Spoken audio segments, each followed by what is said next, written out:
are you? Savitar, the god of speed.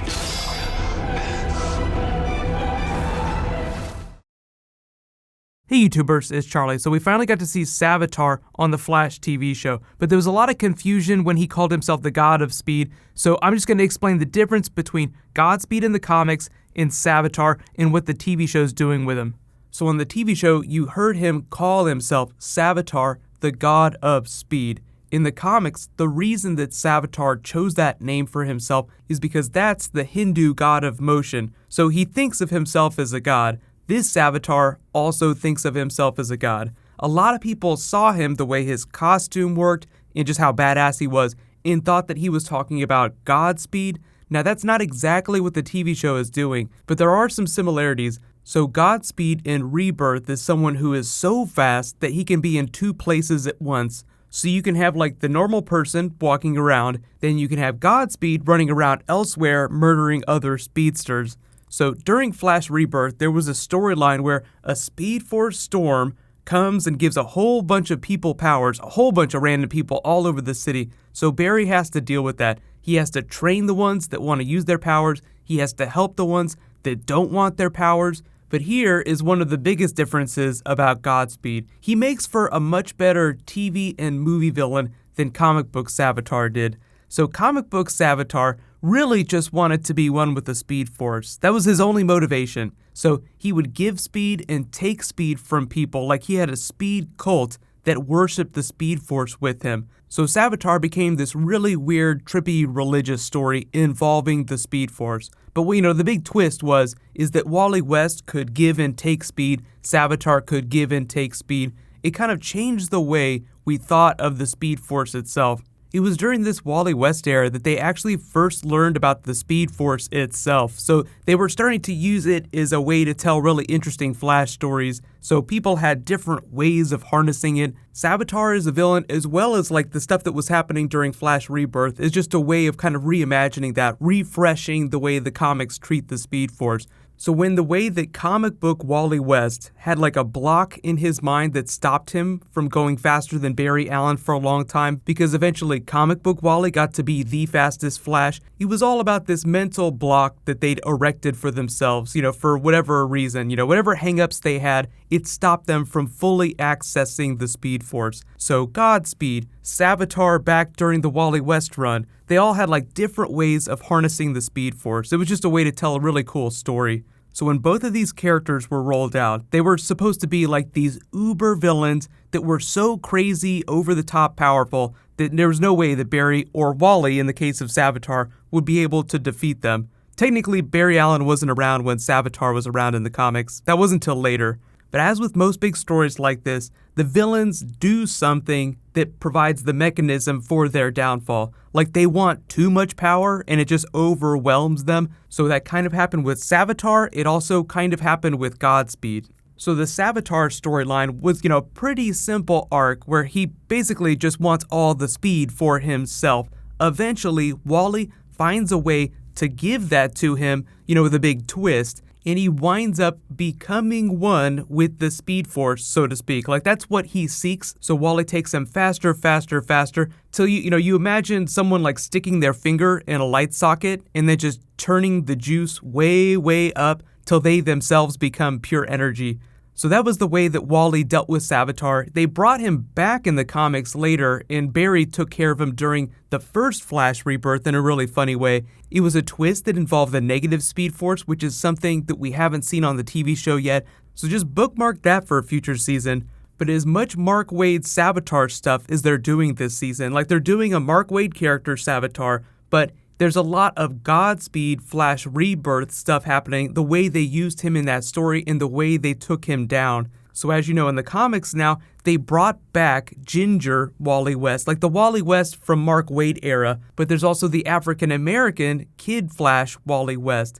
So he ends up helping the Flash in Flash Rebirth take down Godspeed. But because the Flash does not kill, as he says, no more, we're not doing this anymore, he locks him up. It was a much more emotional arc, something I think that would be much easier to adapt for television, like a much more fully formed character arc for the villain, instead of just give me all the power or I'll kill you.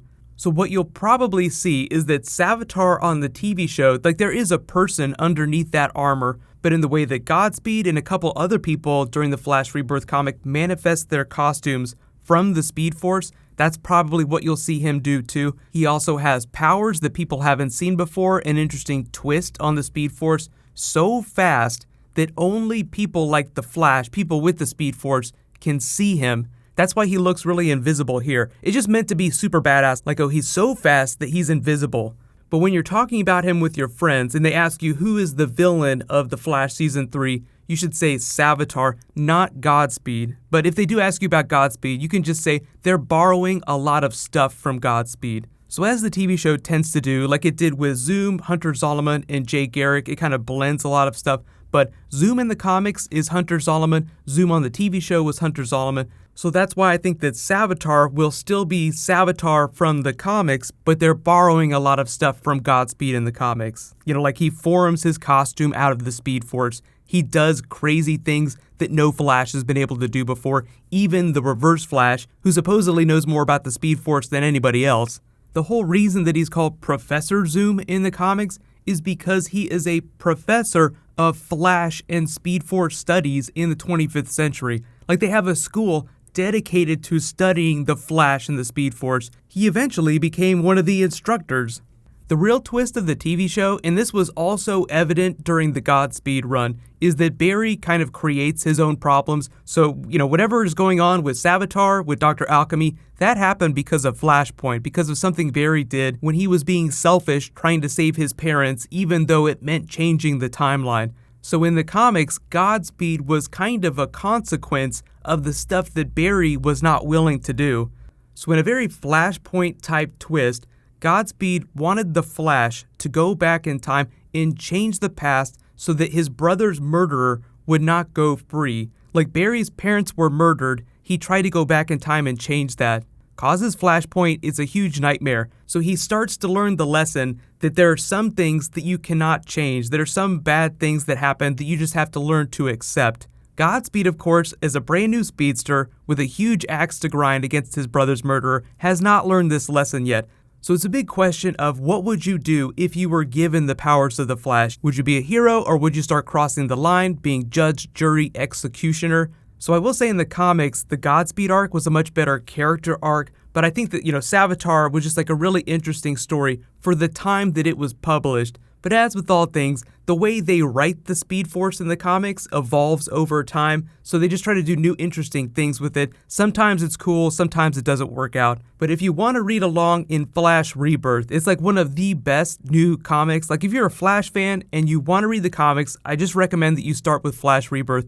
Don't worry about reading the old stuff. The TV show's only doing a little bit of stuff from that Savitar run, and I'll point out all the comic book stuff when they do it on the TV show. But as with Godspeed's end in the comics, like the way they take him down with the help of Kid Flash Wally West, I think they'll also try to do something similar on the TV show, because now TV show Wally West is getting his powers, but the question is what is he going to do with those powers? So I think, you know, because the TV show wants a more hopeful spin, he will try to help. But a big part of his arc this season is in learning to be a hero. Like he doesn't get his powers and just automatically learn everything that he needs to learn overnight. He has to learn a lot of the same lessons that Barry learned the first couple of seasons, and then there's the idea that Barry has only been the Flash for a little while himself, so he's probably not the best teacher, not as good as, say, Jay Garrick. So hopefully the TV show will bring back Jay Garrick pretty soon, and he can drop some knowledge bombs on him, cracked cup style. Like he gave Barry that speech, look kid, you can't go back in time every time you want to. You crack the very fabric of reality every time you try to play God.